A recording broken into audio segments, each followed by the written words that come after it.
People of YouTube, welcome to my channel. I'm Aaron, a software startup CEO who's getting over a cold. Today I'd like to go over the installation experience of a SPAN smart subpanel. We'll discuss if there are any gotchas, some pros and cons, and maybe a quick look at the app. But before you remove your old subpanel, you first need to unpack and prepare your new SPAN smart subpanel. The electrician I used was Key West Lighting out of Tampa, and Mark was kind enough to give us a walkthrough on the internals of the SPAN device. Let's see what Mark has to say. Welcome to this lovely house today.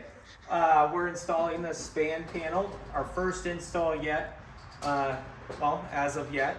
Right here you have the world's smartest panel known to mankind.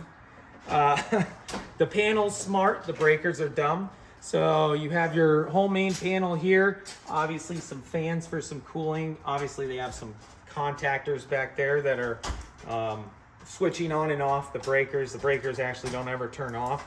You have your neutral bar here, your grounding bar here with a bonding jumper that we've taken off since we have a sub panel. You have your communications between, well, this is actually for your internet Ethernet cable that goes into a switch in the main panel.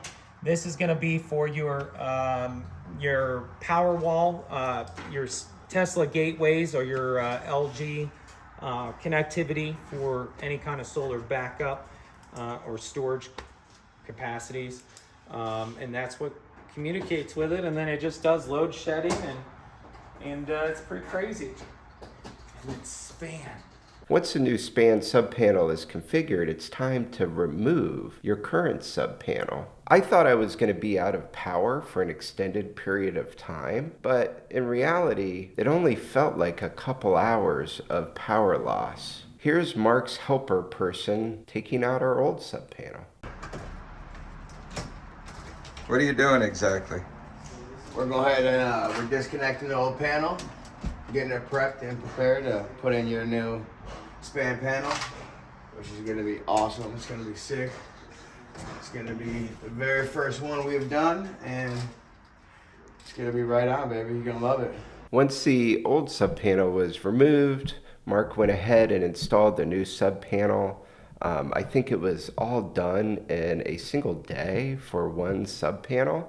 And as time goes on, I'm sure this installation process will get much quicker. Let's talk about a couple of the gotchas you could have pre and post installation. First, you're going to need to pass inspection. So if there's anything not in code with your electrical system, that will need to be repaired. And also, SPAN includes a ubiquity switch with each SPAN subpanel. The switch may be redundant in your environment. If it is redundant, I would suggest not using the switch. It is another point of complexity and a potential additional point of failure. Now, as far as how well the subpanel works, I had two installed. One was dead on arrival, but the second subpanel worked great.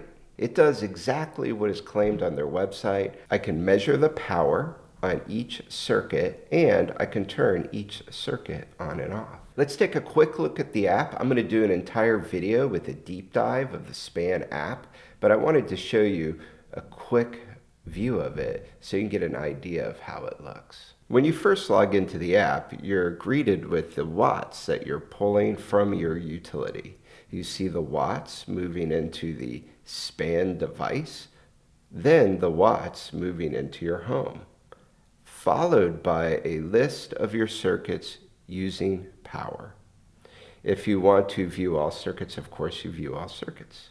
Viewing all circuits allows you to scroll through your circuits and see the amount of watts each circuit is using. Notice the on next to each circuit.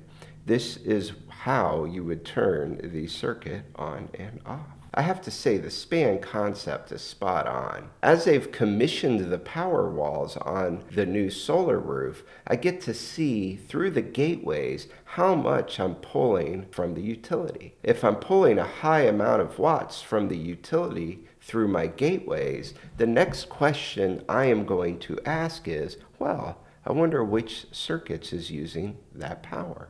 The only way you're going to see that is with a span. Without a span, you're left walking around your home, turning on and off devices until you figure it out yourself. So if you have Tesla solar and you do not have a span, you're operating naked. Of course, there's always some improvements that could be made with the app. I have 2 sub panels. Span thought you'd only have 1 sub panel per home. So what do I have? 2 homes. And I have a few other things that would be interesting to add to the app, but I'm going to save them for my app deep dive video. One thing about the app though is if you select a circuit and you want to see the watts and you drill in deeply, you'll get a toodles.